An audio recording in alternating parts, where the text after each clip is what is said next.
ओम शांति। आज 27 अगस्त 2024 की साकार मधुर महावाक्य है। आज की मधुर महावाक्य में बाबा बोले, मीठे बच्चे, चैतन्य अवस्था में रह बाप को याद करना है। शून्य अवस्था में चले जाना या नींद करना यह कोई योग नहीं है। चैतन्य अवस्था में रह बाप को याद करना है। शून्य अवस्था में चले जाना या नींद करना यह कोई योग नहीं है। प्रश्न है, तुम्हें आंखें बंद करके बैठने की मना क्यों की जाती है? तुम्हें आंखें बंद करके बैठने की मना क्यों की जाती है? उत्तर है, अगर तुम आंख बंद करके बैठेंगे तो दुकान का सारा सामान ही चोर चोरी करके ले जाएंगे। माया चोर बुद्धि में कुछ भी धारणा होने नहीं देगी। आंख बंद करके योग में बैठेंगे तो नींद आ जाएगी, पता ही नहीं चलेगा। इसलिए आंखें खोल कर बैठना है। काम काज करते बुद्धि से बाप को याद करना है। इसमें हठयोग की बात नहीं है। तो आंखें बंद करने क्यों बाबा नहीं मना कर रहे हैं कि आंख नहीं बंद करना है? क्योंकि माया चोर जो है वो बुद्धि में कुछ भी धारणा होने नहीं देगी। आंखें बंद करेंगे तो फिर नींद आ जाएगी, पता ही नहीं चलेगा। इसलिए आंखें खोल कर बैठना है। काम काज करते भी बुद्धि से बाबा को याद करना है। काम काज अगर कर रहे हैं लेकिन बुद्धि से किसको याद करना है? बाबा को याद करना है। और इसमें हठयोग की बात नहीं है। और बाबा ज़्यादा से ज़्यादा अभी महावाक्य में कुछ दिनों से बस ध्यान खिंचवा रहे हैं। याद की यात्रा की याद करो, मन से याद करो। ओम शांति। रूहानी बाप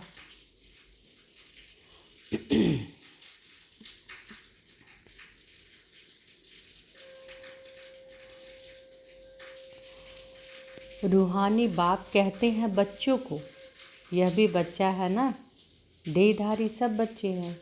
रूहानी बाप कहते हैं बच्चों को, यह भी बच्चा है ना, देहधारी सब बच्चे हैं। तो रूहानी बाप आत्माओं को कहते हैं, आत्मा ही मुख्य है। यह तो अच्छी रीति समझो। यहाँ जब सामने बैठते हो तो ऐसे नहीं कि शरीर से न्यारा हो गुम हो जाना है।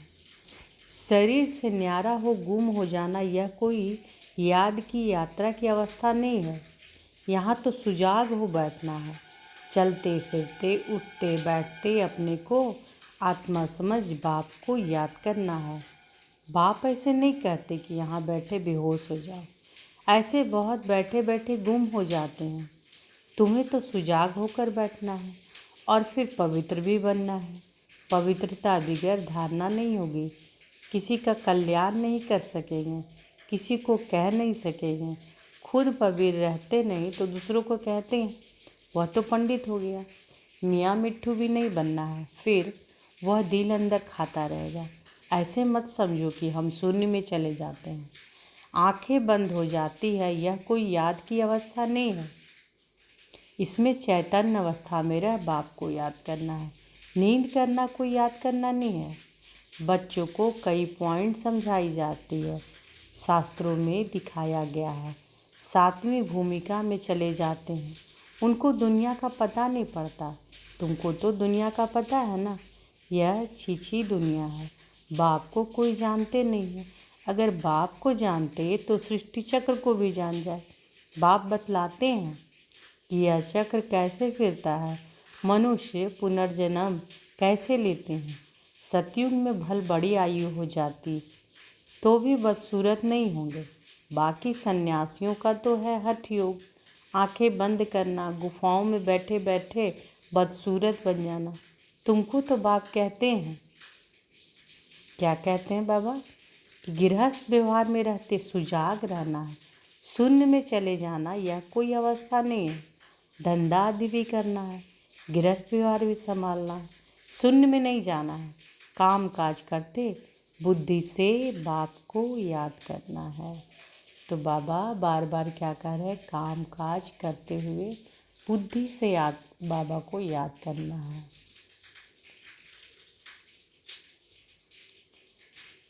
जरूर काम करेंगे, आंखें खोल कर करेंगे ना, धंधा आदि सब कुछ करते रहो। बुद्धि योग बाप के साथ हो, इसमें गफलत नहीं करनी है। दुकान पर बैठे आंखें बंद हो जाएगी तो कोई सामान ही ले जाएंगे और पता भी नहीं पड़ेगा। यह कोई अवस्था नहीं, हम देह से न्यारे हो जाते हैं। यह सब हठ योगियों की बात है, रिद्धि सिद्धि वाले करते हैं। बाप तो अच्छी रीति बैठ समझाते हैं, इसमें आंखें नहीं बंद करनी है। बाप कहते हैं मित्र संबंधियों को जो बैठ याद करते हो वह सब भूल जाओ, एक बाप को याद करना है। सिवाय याद की यात्रा के पाप कट नहीं सकते। भोग ले जाते हैं, गुम हो जाते हैं सूक्ष्म वतन में। इसमें क्या होता है, जितना समय वहाँ विकर्म विनाश हो ना सके, शिव बाबा को याद कर ना सकें, ना बाबा की वाणी सुन सकेंगे तो घाटा पड़ जाता है। परंतु यह ड्रामा में नूंद है, इसलिए जाते हैं। फिर आकर मुरली सुनते हैं, इसलिए बाबा कहते हैं जाओ, फौरन जाओ, बैठो नहीं। खेल पाल करना बाबा ने बंद कर दिया है। यह भी घूमना फिरना रुलना हुआ ना। भक्ति मार्ग में रुलना पिटना होता है, बहुत होता है, क्योंकि अंधियारा मार्ग है ना। मीरा ध्यान में बैकुंठ में चली जाती थी, वह योग व पढ़ाई थोड़े ही थी। क्या उसने सदगति को पाया? बाबा कह रहे क्या उसने सदगति को पाया? मीरा ध्यान में ही बैकुंठ में चली जाती थी, तो उससे जाने से क्या होगा? बाबा कह रहे हैं कि वह योग व पढ़ाई थोड़ी थी। क्या उसने सदगति को पाया? स्वर्ग जाने लायक बनी? जन्म जन्मांतर के पाप कटे? बिल्कुल नहीं। जन्म जन्मांतर के पाप तो बाप की याद से कटते हैं। तो हमेशा बाबा याद करवा रहे हैं कि जन्म जन्मांतर के जो पापों का बोझा है वो कैसे कटेगा? बाबा की याद से कटेगा, बाप की याद से कटेगा। जन्म जन्मांतर के पाप तो बाप की याद से कटते हैं। बाकी साक्षात्कार आदि से कोई फायदा नहीं होता। यह तो सिर्फ भक्ति है, न याद है न ज्ञान है। भक्ति मार्ग में यह सिखलाने वाला कोई होता ही नहीं, तो सदगति को भी पाते नहीं। भल कितना भी साक्षात्कार हो, शुरू में तो बच्चियां आपे ही चली जाती है। मम्मा बाबा थोड़े ही जाते थे। यह तो शुरू में बाबा को सिर्फ स्थापना और विनाश का साक्षात्कार हुआ, पीछे तो कुछ भी नहीं हुआ। हम किसी को भी भेजते नहीं हैं। हाँ, बिठाकर कह देते कि बाबा इनको रस्सी खींचो, वह भी ड्रामा में होगा तो रस्सी खींचेंगे, नहीं तो नहीं। साक्षात्कार तो ढेर होते हैं, जैसे शुरू में बहुत साक्षात्कार करते थे, पिछाड़ी में भी बहुत साक्षात्कार करेंगे।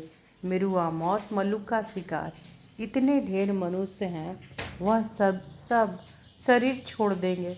शरीर सहित कोई सतयुग में व शांति धाम में नहीं जाएंगे। कितने ढेर मनुष्य हैं, सब विनाश को प्राप्त करेंगे।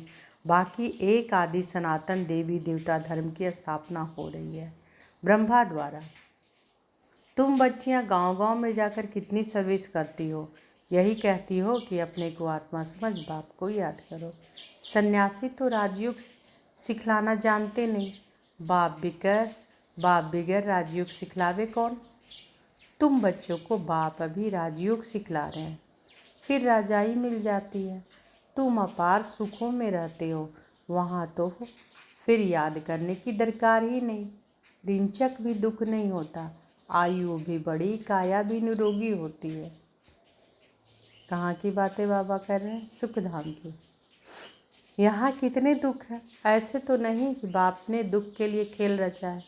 यह तो खेल सुख दुख हार जीत का आदि अनादि है। यह तो खेल सुख दुख हार जीत का आदि अनादि है। इन सब बातों को सन्यासी जानते ही नहीं, तो समझा कैसे सकते? वह तो भक्ति मार्ग के शास्त्र आदि पढ़ने वाले हैं। तुमको कहा जाता है अपने को आत्मा समझ, बाप को याद करो। यह सन्यासी फिर आत्मा समझ ब्रह्म को याद करते हैं, ब्रह्म को परमात्मा समझते हैं। ब्रह्म ज्ञानी है, वास्तव में ब्रह्म है रहने का स्थान। जहाँ तुम आत्माएं रहती हो वह फिर कहते हैं कि हम उनमें लीन होंगे। उनका ज्ञान ही सारा उल्टा है। यहाँ तो बेहद के बाप तुम बच्चों को पढ़ाते हैं। वह कहते भगवान 40,000 वर्ष बाद आएगा। इसको कहा जाता है अज्ञान अंधियारा। तो बाबा क्या कह रहे हैं कि वो लोग क्या कहते हैं कि भगवान 40,000 वर्ष बाद आएगा, 40,000 वर्ष बाद। इसको कहा जाता है अज्ञान अंधियारा। बाप कहते हैं नई दुनिया की स्थापना और पुरानी दुनिया का विनाश करने वाला तो मैं हूँ। मैं स्थापना कर रहा हूँ, विनाश भी सामने खड़ा है। अब जल्दी करो, पावन बनो, तभी पावन दुनिया में जाएंगे। यह तो पुरानी तमो प्रधान दुनिया है। लक्ष्मी नारायण का राज्य थोड़े ही है। इनका राज्य नई दुनिया में था, अब नहीं है। यह पुनर्जन्म लेते आए हैं। शास्त्रों में तो क्या क्या लिख दिया है। कृष्ण को दिखाया है, अर्जुन के घोड़े गाड़ी में बैठा है। ऐसे नहीं कि अर्जुन के अंदर कृष्ण बैठा है। कृष्ण तो देहधारी था ना कोई लड़ाई आदि की बात है। उन्होंने तो पांडवों और कौरवों का लश्कर अलग अलग कर दिया। यहाँ तो वह बात नहीं। यह भक्ति मार्ग के अथाह शास्त्र है। सतयुग में यह होते नहीं। वहाँ तो ज्ञान की प्रारब्ध राजधानी है। वहाँ सुख ही सुख है। बाप नई दुनिया स्थापन करते हैं तो जरूर नई दुनिया में सुख होगा ना। बाप कभी पुराना मकान बनाता है क्या? बाबा कह रहे हैं कि बाप कभी पुराना मकान बनाते हैं क्या? बाप तो नया मकान बनाते हैं। उस दुनिया को ही सतोप्रधान दुनिया कहा जाता है। अभी तो सब तमोप्रधान अपवित्र है, पराये रावण राज्य में बैठे हैं। राम तो कहा जाता है शिव बाबा को, राम तो कहा जाता है शिव बाबा को। राम राम कह राम नाम का दान देते हैं। अब कहाँ राम, कहाँ शिव बाबा। अब शिव बाबा तुम बच्चों को कहते हैं मामेकम याद करो, जहाँ से आए हो वहाँ ही फिर जाना है।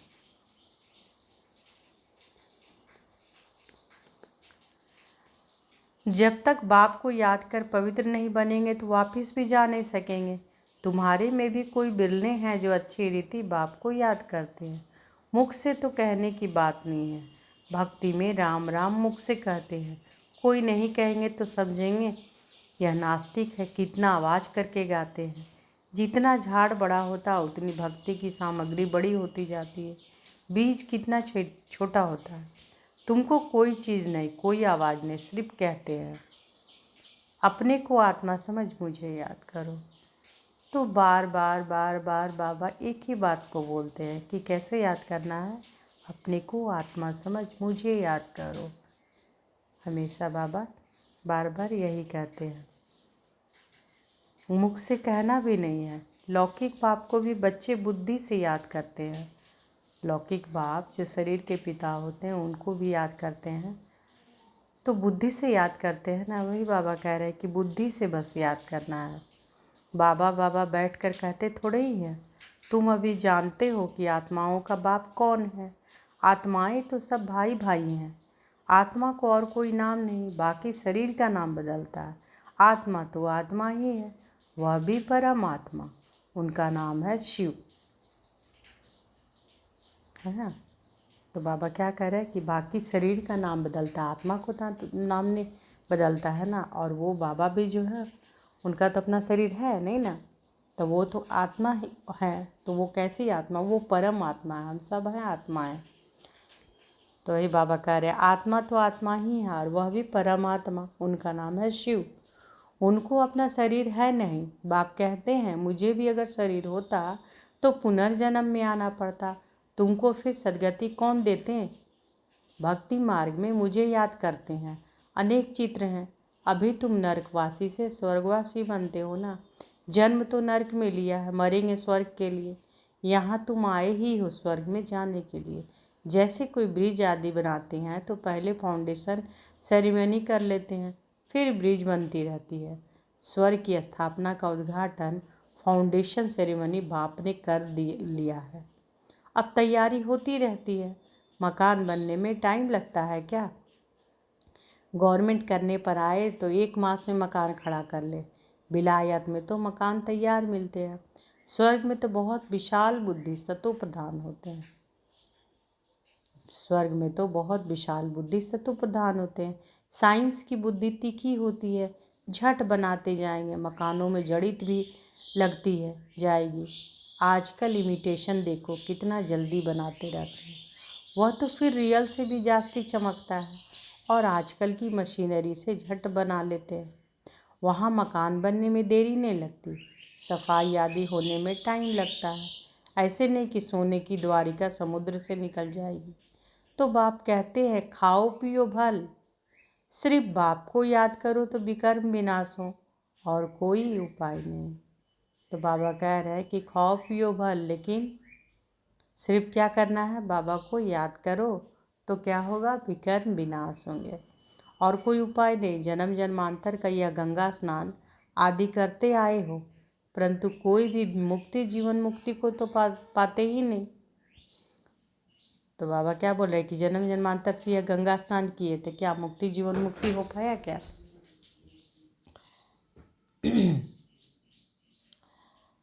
यहाँ तो बाप पावन बनने की युक्ति बताते हैं। बाप कहते हैं कि मैं ही पतित पावन हूँ, तुमने बुलाया है कि हे पतित पावन बाबा आओ, आकर के हमको पावन बनाओ। ड्रामा पूरा हुआ तो फिर सब एक्टर्स स्टेज पर होने चाहिए, क्रिएटर भी होना चाहिए, सब खड़े हो जाते हैं ना। यह भी ऐसे है, सभी आत्माएं आ जाएंगी, फिर वापस जाना होगा। अभी तुम तैयार नहीं हुए हो, कर्मातीत अवस्था ही नहीं हुई है, तो विनाश कैसे होगा? बाप आते ही है तुमको नई दुनिया के लिए पढ़ाने, वहाँ काल होता ही नहीं, तुम काल पर जीत पाते हो। कौन जीत पहनाते हैं? जीत पहनाने वाला कौन है? कालों का काल, वह कितनों को साथ ले जाते हैं, तुम खुशी से जाते हो। अब बाप आए हैं सबका दुख दूर करने, इसलिए इसकी महिमा गाते हैं। गॉड फादर लिबरेट करो दुख से, शांति धाम सुख धाम में ले चलो। परंतु यह तो मनुष्यों को पता नहीं। अभी बाप स्वर्ग की रचना रच रहे हैं, तुम स्वर्ग में जाएंगे, वहाँ झाड़ बहुत छोटा होगा, फिर वृद्धि को पाएंगे। अभी और सब धर्म है, वह एक धर्म है नहीं। नाम रूप राजाई आदि बदल जाती है, पहले डबल ताज फिर सिंगल ताज वाले होते हैं। सोमनाथ का मंदिर बनाया है, कितना धन था, सबसे बड़ा मंदिर एक है जिसको लूट कर ले गए। बाप कहते हैं तुम पदमा पदम भाग्यशाली बनते हो, कदम कदम पर बाप को याद करते रहो तो पदम इकट्ठे होंगे। तो याद की यात्रा से क्या बनेंगे, बाबा कह रहे हैं पदम जमा होंगे, है ना। तो कदम कदम पर बाप को याद करते रहो तो पदम इकट्ठे होंगे। इतनी कमाई बाप को याद करने से होती है, फिर ऐसे बाप को याद करना तुम भूलते क्यों हो? जितना बाप को याद करेंगे, सर्विस करेंगे, उतना उच्च पद पाएंगे। अच्छे अच्छे बच्चे चलते चलते गिर पड़ते हैं, काला मुँह किया तो कमाई चट हो जाती है, ज़बरदस्त लॉटरी गंवा देते हैं। अच्छा, तो बाबा ज़्यादा से ज़्यादा क्या ध्यान दिलवा रहे हैं कि चलते फिरते बाबा को याद करना है, याद की यात्रा पर रहना है, रूहानी याद की यात्रा पर रहना है ना। अपने को आत्मा समझ बाप को याद करना है। अब बाबा का याद प्यार लीजिए। मीठे मीठे सिकी लधे बच्चों प्रति माता पिता बाप दादा का याद प्यार और गुड मॉर्निंग। रूहानी बाप की रूहानी बच्चों को नमस्ते। हम सब रूहानी बच्चों की रूहानी माता पिता बाप दादा को याद प्यार, गुड मॉर्निंग और नमस्ते नमस्ते नमस्ते। शुक्रिया बाबा, शुक्रिया। धारणा के लिए मुख्य सार पहला है, गृहस्थ व्यवहार संभालते हुए बुद्धि योग बाप के साथ रखना है, गफलत नहीं करनी है। पवित्रता की धारणा से अपना और सर्व का कल्याण करना है। दूसरा, याद की यात्रा और पढ़ाई में ही कमाई है। ध्यान दीदार तो घूमना है, इसलिए उसमें कोई फ़ायदा नहीं। जितना हो सके सुजाग हो, बाप को याद कर अपने विकर्म विनाश करने हैं। तो बाबा क्या बोले, याद की यात्रा और पढ़ाई में ही कमाई है, ध्यान दीदार तो घूमना है, इसलिए उससे कोई फ़ायदा नहीं। जितना हो सके सुजाग हो, बाप को याद करो, अपने विकर्म विनाश करना है। बाबा वरदान दिए हैं तो अनुभव करें कि बाबा का वरद हस्त हमारे सिर पर है, बाबा ने वरदान दिया। श्रेष्ठ स्मृति द्वारा श्रेष्ठ स्थिति और श्रेष्ठ वायुमंडल बनाने वाले सर्व के सहयोगी भव। श्रेष्ठ स्मृति और श्रेष्ठ स्थिति, श्रेष्ठ स्मृति द्वारा श्रेष्ठ स्थिति और श्रेष्ठ वायुमंडल बनाने वाले सर्व के सहयोगी भव। योग का अर्थ है श्रेष्ठ स्मृति में रहना। मैं श्रेष्ठ आत्मा, श्रेष्ठ बाप की संतान हूँ। जब ऐसी स्मृति रहती है तो स्थिति श्रेष्ठ हो जाती है। योग का अर्थ क्या है? योग का अर्थ ही है कि श्रेष्ठ स्मृति में रहना। तो श्रेष्ठ स्मृति क्या है कि मैं क्या हूँ? श्रेष्ठ आत्मा हूँ, श्रेष्ठ बाप की संतान हूँ। जब ऐसी स्मृति रहती है तो स्थिति श्रेष्ठ हो जाती है। श्रेष्ठ स्थिति से श्रेष्ठ वायुमंडल स्वतः बनता है, जो अनेक आत्माओं को अपनी ओर आकर्षित करता है। जहाँ भी आप आत्माएं योग में रहकर कर्म करती हो, वहाँ का वातावरण, वायुमंडल औरों को भी सहयोग देता है।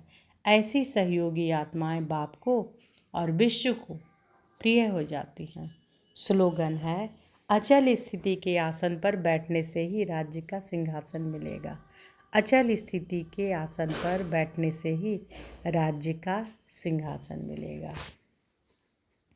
तो आज के मधुर महावाक्य में बाबा क्या बोले कि चैतन्य अवस्था में रह बाप को याद करना है। शून्य अवस्था में चले जाना या नींद करना, यह कोई योग नहीं है। तो हर दिन के मुरली के महावाक्य से मैं मेडिटेशन का वीडियो अपलोड करती हूँ इसी चैनल पर। तो आप सब जो लोग मुरली सुनते हैं बाबा की, तो योग भी करें। रूहानी याद की यात्रा पर भी मैंने एक मेडिटेशन वीडियो अपलोड किया है, तो आप सब ज़रूर करें। बाबा याद की यात्रा पर ज़्यादा बल देते हैं। तो चलते फिरते, उठते बैठते हमेशा बाबा को याद करना है। अपने को आत्मा समझ बाप को याद करना है। अच्छा, शुक्रिया बाबा, शुक्रिया। ओम शांति।